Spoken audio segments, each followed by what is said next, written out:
y'all be disputing y'all charges from the bank? Like, off y'all credit cards and stuff?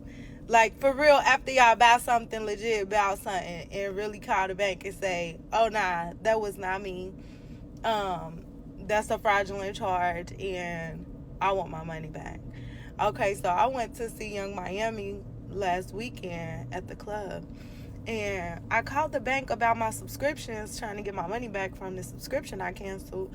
But she was like, did you charge this for these Young Miami tickets? And I was in my head like, I wanted to say no, but I was like, yes.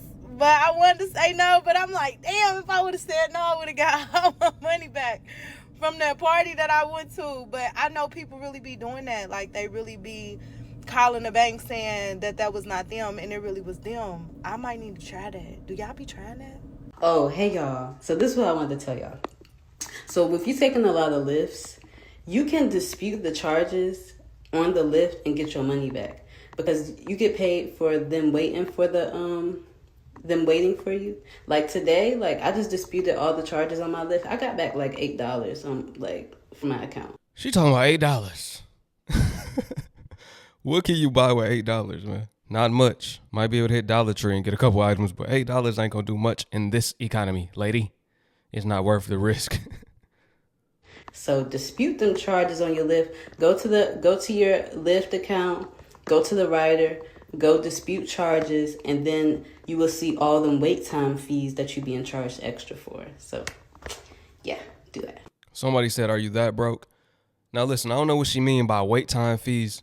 That's not how that works. If the Lyft or Uber driver has to wait on you, then you pay a wait time fee. Am I hearing this correct? Maybe she trying to say that's how you get that back for making the driver wait. Either way, that's terrible advice, ma'am. Terrible advice. I thought she was going to say I got back $800. She talking about I got back $8.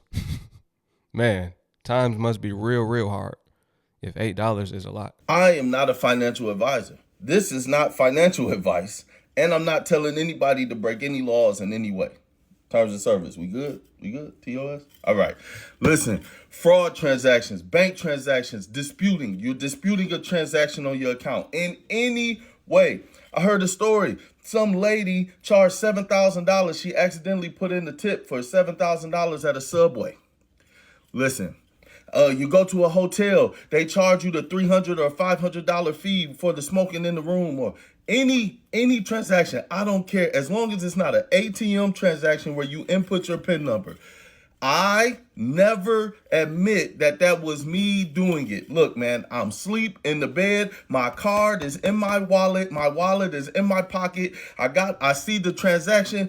I don't know.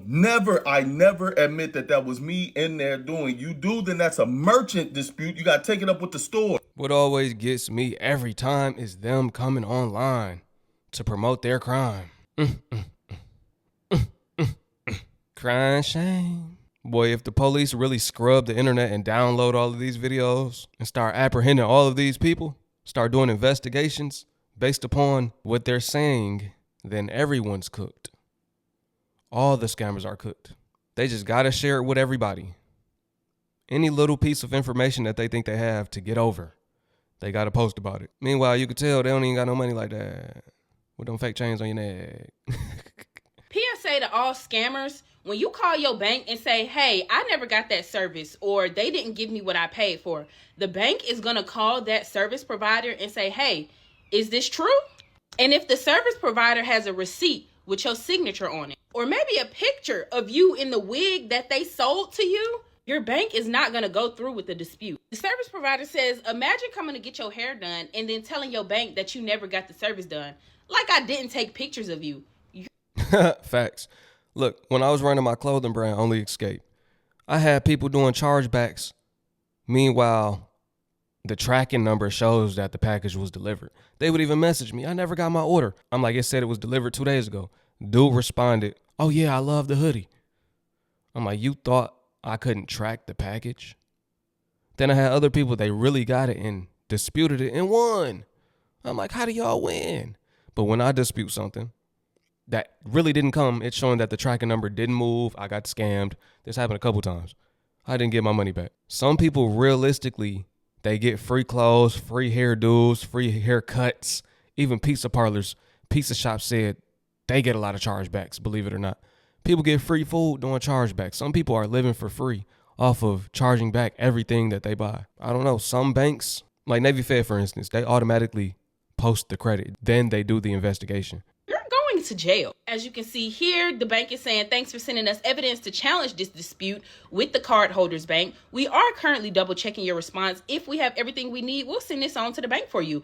If we don't, we'll ask for additional information. The client is trying to dispute $313, saying that she never got the goods or the services when the goods and the services are sitting right here on her head. Now you all over the internet looking like a scammer, which you are. Not only that, you influenced a discount code. She says you can use code DISPUTE for 10% off your orders. And honestly, I think that's 10 out of 10 fun. PSA to those that have Shopify stores, don't use Stripe. What I was telling y'all about, Stripe did that. It's like, no matter what, the customer is always right, not the business owner. PayPal, you got a little leeway. You can get on the phone with them. You can upload the evidence and, they are more fair, believe it or not. As much as I don't like PayPal, they're more fair than Stripe. Now, this next clip is just for comedy purposes, but this is real life, how some of these fraudsters sound when they get on the phone call with the fraud department. Thank you for calling Chase Fraud Department. How can I help you? Hi, my name is Tamika Johnson. I was calling to see if y'all could help me out. Somebody did some fraud on my account because they bought tickets to see Lil Baby. Okay, yes, ma'am, I can help. That's funny. It was a Lil Baby concert last night. Was it? I ain't even never heard of no Lil Baby. I don't even know who that is. You say you never heard of him. That's real funny. You didn't notice this charge until the day after the concert. Yeah, we could have stopped the tickets at the door. Drip too hard, don't stand too close. Come on and drive off this way. Hey! Yep, I knew it. Thank you, ma'am. Have a great day. Wait. They real life be saying, I never even heard of that. I don't know what that is. Sometimes I say that too, though. Although, when I do see a charge that I don't recognize, I don't know what it is. I never heard of it. Maybe I should stop saying that because I sound like I'm trying to scam, even though a lot of the times I don't know what it is. Or if I do, I'll tell them, you know what? I did end up recognizing that charge. I made that charge. I'm going to pay that. Put it back on my account. I got you. My fault. I don't know who needs to hear this, but y'all need to stop disputing charges when you guys have, like, with regular people, not with the Chinese people, because I don't know how much they can do, but from local businesses and, like, local shit, because these people will take you to court. Y'all think that people, especially when it's high amounts of money, like it's $2, $3, $4, $5, $1,000, these people is not just gonna have, people's not just gonna see that like, oh, okay, I'm just going about the minute. Now, okay, you dispute a deposit, $25, somebody might not take you to court. But you buy a whole wig, you buy a whole dress and all of this, you done paid $5, $6, $7, $1,000, $1,500, and you dispute that charge? That person is coming for you. And you better hope you can make it to court, because if you can't make it to court, you're going to be ended up spending more money than you even intended to. If you can't afford something, just scam the credit card companies. Most they going to do is text you a couple times, call you a couple times, you feel me, and send your shit to collections. But regular people, you feel me, like people who doing this shit out of the kindness of their heart, and this is their business, their livelihood, they're not just about to have you steal. That's what it is. You're stealing money, and you're going to go to court, and you might go to jail, but you're going to have to pay a lot of money. The people that are doing this do not have credit cards. They have debit cards. That's all they have. And they're using those debit cards, putting disputes in with the bank and trying to get that money back because they spent money they couldn't really afford to spend. It's a difference between having money and having money you could spend, even though they know that they need that money. Now, looky here. This lady works for the fraud department, and she's skilled in that field. She knows how to combat all of the lies, excuses, and tactics that these scammers try to use. Hey y'all, so I just wanted to, why am I talking so loud?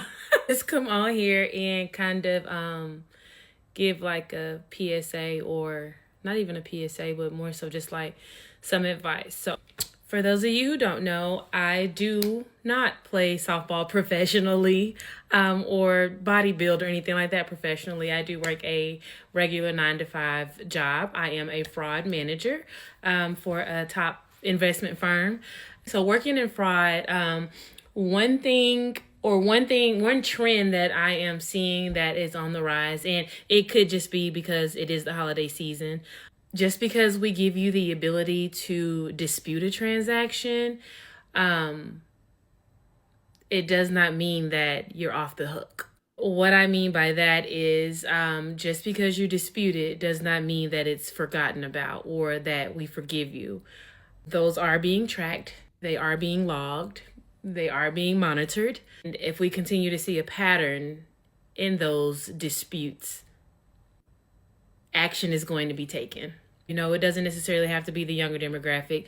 There are grown adults who are serial disputers, transaction disputers. Well, prime example, you go out and buy a diamond ring with your credit card. So a week later, you decide, I'm just going to dispute it and say that I didn't get the ring, or say that I didn't authorize the transaction, or I didn't make the purchase. Okay.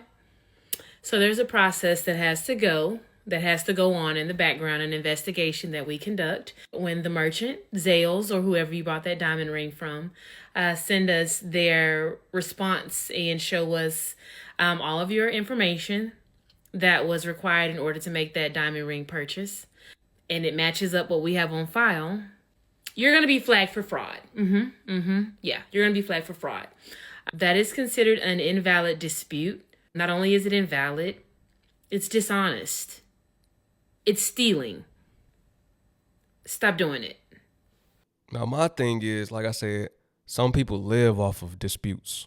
Now, if you're a serial disputer, how many times were you able to dispute something before they deemed you a serial disputer and are going to charge you for it? Because I know people doing, not personally, but I'm saying the way people were doing this on multiple small business owners' websites, it's like, how many times are you able to get away with it? That's always been my question. I can see a diamond ring, but some people are doing small purchases, $45, $50, $100, and they're doing multiples of them, saying they never got it or they didn't authorize that transaction. Those are the pretty common ones. I need answers, y'all. I need answers. Because before I open another website, I need to figure that out. That was one thing that got me. I'm like, all of these people doing chargebacks, knowing that they got their item. It was very irritating. But people are scamming their banks, y'all, stealing from other small business owners just to appease themselves.